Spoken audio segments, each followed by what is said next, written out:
کائناتی راز black hole کیا ہے اور اسے دیکھنا کیسے ممکن ہے؟ تو چلے دوستو، آج اسی کے بارے میں بات کرنے والے ہیں۔ آپ کو شمس ملک کا سلام۔ یونیک علم اکیڈمی پر آپ کو خوش آمدید کہتے ہیں۔ کچھ عرصہ پہلے اس صدی کے مشہور سائنسدان اسٹیفن ہاکنگ کی وفات کے بعد مختلف سائنسی ویب سائٹ پر بہت سے کالم چھپے جن میں ان کی بلیک ہول پر تحقیق کو خوب سراہا گیا۔ لیکن کیا آپ جانتے ہیں کہ یہ بلیک ہول کیا ہے؟ سائنسی دنیا میں اسے کبھی تو دوسری کائنات میں جانے کا رستہ کہا جاتا ہے اور کبھی موت کا گڑھا۔ اس کا رنگ واقعی بلیک ہے یا اس پر سیاہ پردے کے پیچھے رازوں کی دنیا چھپی ہے؟ جب کوئی ستارہ اپنی زندگی کے آخری حصے میں ہوتا ہے تو وہ پھٹ جاتا ہے یا پھر بلیک ہول میں تبدیل ہو جاتا ہے۔ کوئی بھی ستارہ بلیک ہول اس وقت بنتا ہے جب اس کے تمام مادے کو چھوٹی جگہ میں قید کیا جاتا ہے۔ اگر ہم اپنے سورج کو ایک ٹینس بال جتنی جگہ میں مقید کر دیں تو یہ بلیک ہول میں تبدیل ہو جائے گا۔ بلیک ہول میں تھوڑی جگہ پر انتہائی زیادہ مادے کی وجہ سے اس کی کشش انتہائی زیادہ ہو جاتی ہے۔ روشنی جو اب تک کی تحقیقات کے اعتبار سے اس کائنات کی سب سے تیز ترین چیز ہے، وہ بھی اس سے فرار نہیں ہو سکتی۔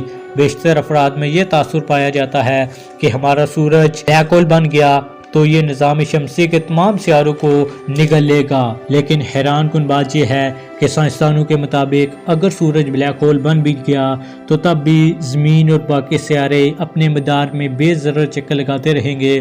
بلیک ہول کی کشش کا دار و مدار اس میں موجود مادے کی مقدار پر ہوتا ہے، جیسا کہ سورج کے بلیک ہول بننے کے بعد بھی اس میں مادے کی مقدار وہی رہے گی، اس لیے سیاروں پر لگنے والی کشش ثقل بھی وہی رہے گی۔ کیونکہ بلیک ہول بننے کے بعد سورج کا حجم انتہائی کم ہو جائے گا تو اس کے گرد ایک حد تک کشش بہت زیادہ ہو جائے گی، اور اگر کوئی بھی چیز اس حد کو پار کر جائے تو پھر اس کا واپس آنا ناممکن ہو جائے گا۔ بلیک ہول کے گرد اس حد کو فلکیاتی اصطلاح میں ایونٹ ہورائزن کا نام دیا جاتا ہے۔ اگر ہم روشنی کی بات کریں تو یہی ایک ذریعہ ہے جو ہماری آنکھ محسوس کرتی ہے اور ہمیں وہ چیز دکھائی دیتی ہے۔ اس پر بعض لوگوں کا یہ سوال ہوتا ہے کہ اگر بلیک ہول کی ایونٹ ہورائزن روشنی واپس نہیں آتی تو پھر سائنسدان بلیک ہول کی نشاندہی کس طرح کرتے ہیں؟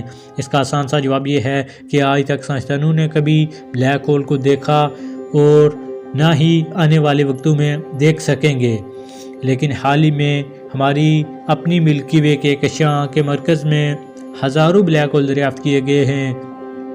جی ہاں، یہ بات 20ویں صدی سے زیر بحث تھی کہ سپر میسیو بلیک ہول، جو کہ ایسے بلیک ہول کو کہا جاتا ہے جس میں ہمارے سورج کی طرح کے 40 لاکھ ستارے سما سکتے ہوں، اس کے آس پاس بہت سے چھوٹے بلیک ہول بھی موجود ہوتے ہیں، لیکن سائنسدانوں نے اس بات کا مشاہدہ نہیں کیا تھا، اس بات کو درست قرار دینا مشکل تھا۔ اس کے علاوہ چھوٹے چھوٹے بلیک ہول کی دریافت بھی ہوئی جو ہمارے سورج سے 10 گنا زیادہ مادہ رکھتے ہیں، جبکہ مرکزی بلیک ہول 40 لاکھ سورج اپنے اندر قید کر سکتا ہے۔ ایک ریسرچ کے مطابق کہکشاں کا مرکز بہت زیادہ عجیب جگہ ہے، اس لیے لوگ اس کا مطالعہ کرنا پسند کرتے ہیں۔ اس کائنات کے بہت سارے ایسے راز ہیں جن سے پردہ اٹھنا بھی باقی ہے۔ تو امید کرتے ہیں آپ کو آج کی ہماری یہ ویڈیو پسند آئی ہوگی۔ اپنی رائے کا اظہار ضرور کیجیے اور ہمارے چینل یونیک علم اکیڈمی کو سبسکرائب کر لیں تاکہ آنے والی ویڈیو آپ تک پہنچ سکے۔ ملتے ہیں اگلی ویڈیو میں، تب تک کے لیے اللہ نگہبان۔